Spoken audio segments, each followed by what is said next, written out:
pleasure and privilege to be introducing Roger Knowles to you tonight. I'm a colleague of Roger's on the Public Speakers Association. In fact, Roger is my president. He is the sitting president of the PSA of Southern Africa. It's more than that, because Roger actually was also a founding member of the Public Speakers Association of Southern Africa. So he's a Durban guy, and being very parochial, we Durbanites are very proud of him. In fact, we are a little in awe of him because he's achieved so much. To introduce Roger to you, please give him a warm welcome.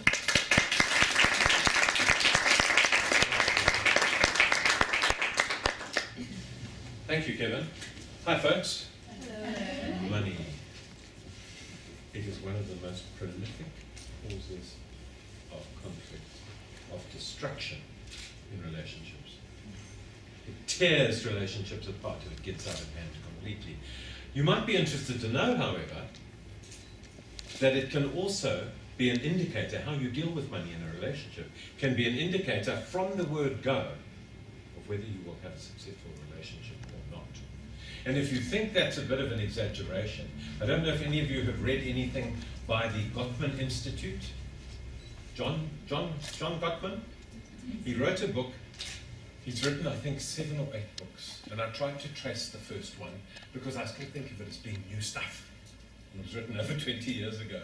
I found it just a few weeks ago, and then I've lost it somewhere. I've got quite a lot of books, and it's tracked in somewhere. The Gottman Institute has been looking at relationships. What they do is they put a couple into a little room, and they say to them, we want the two of you to talk about this. Discuss your money at the end of the month, and let's suppose that you've overspent the budget. You've spent twice as much as you ought to have spent. And they put a couple in a room, and it's been filmed. And the couple conduct their discussion, go away, and the Gottman Institute then slow it down, and they watch for micro movements, for tiny little adjustments of body language, and sound, and the movement of the eyes, and they can predict within 3 minutes, they say, whether you will have a successful relationship or not. It became part of life. But the so-called common law wife thing, it's part of the Cinderella syndrome, which I forgot to mention by name when I was talking about Portia. She was phoning me when she had run out of money. She left thinking that was a fair settlement, and it was enough. She actually thought it was enough. But she'd run out of money, and I said to her, but what did your attorney, what did the order say? First of all, she told me no, the order didn't give her any maintenance. It was just divorce, and the children would stay with their father. I said, in maintenance? She said, no, he'll look after them. I said, no, you.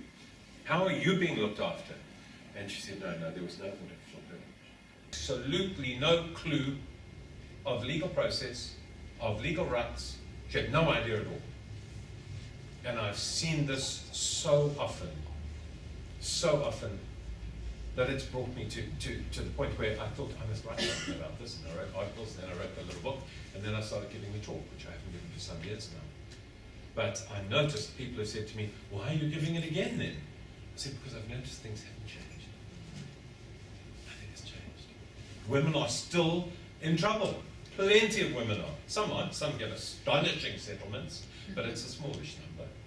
People aren't really good at managing money, just as they are really good at managing power, and particularly women, because you're nurturing people, as opposed to men who like to compete. Most men, not all men. Men like to compete, and how do they keep score? With money. That's how they keep score. That's what money's for. It shows whether you're doing well or not, doesn't it? So it's a whole different story. Yeah. And it sounds as though you didn't make this decision very quickly. She said, no, it's been a long time coming. All right, so I'm entitled to everything I say, oh really? Where'd you learn this? No, everybody knows that. You magazine. Funny enough, people who read the New magazine are probably more clued up than the rest of the public. And I said the same thing to the men. You know, it's all very well saying, we'll do this if we had a business agreement, and these are ours, and here are the circumstances under which we pay for the, etc., etc. But I'm coming to that. Because the husband was really a good guy. The two of them couldn't stay together, but 50-50. Absolutely So amazing. what would be the ideal in that case? For if You've got to there's sit down him, and the talk. brother and the attorney, get your side also equal to 3. You've got to try and, yes, you've got to sit down and say, no, I'm just not, this is not good for our family, because I'm feeling disempowered now. I don't feel this is in our interest. It's certainly not in mine.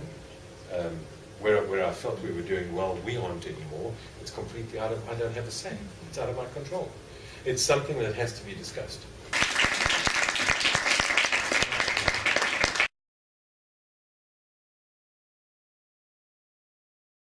I believe that this was, and for every mother and daughter, even as the gentleman said, for men, it's very interesting and a lot of facts which a lot of people don't understand and which must be aware of. So overall, fantastic speech, and wishing him the best in getting there and doing lots more for people out there who don't really understand what it's all about. And it's pretty involved.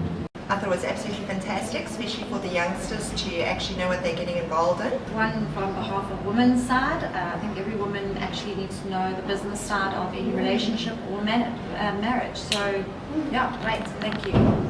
I would recommend this talk to absolutely everyone. And if more ladies and even men knew about, all the subjects that were covered in the talk, it would certainly change a lot of lives.